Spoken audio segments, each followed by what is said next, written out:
een nou die visie gehad om te sê, toe was daar 'n Nampo Botawil. En een nou die visie gehad om te sê, ons moet in die Kaap 'n soortgelyke dag begin. Ons het nie meer 'n skoukamer by ons landboubesighede waar ons die nuwe tegnologie kan sien nie.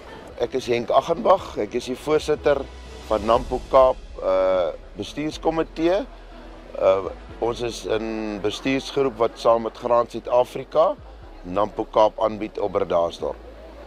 Tobias Dooyer, I'm the Chief Executive of Grain South Africa. So farmers, especially coastal farmers, compete in a highly internationalized world. They compete directly with Brazilian farmers and Argentinian farmers, and therefore they have to produce better quality at a better price than anybody else in the world to survive.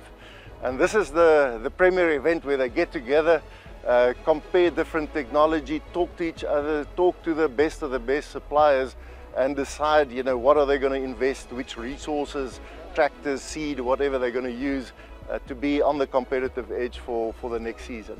Ons sou nie die werkers wat ons hier gebruik, ons gebruik oor die 120 werkers wat nie normaalweg werk het nie. Om deel van hierdie span te wees, is daar 'n kenmerk wat jy moet hê. When the going gets tough, the toughs get going. Jy moet 'n plan kan maak en op jou voete kan dink. It's a big community event. It's a privilege to actually call something like this a business.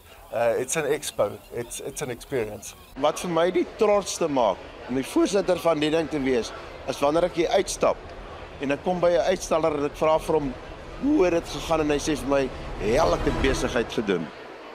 Dan voel ek dis wat ek wou gehad het.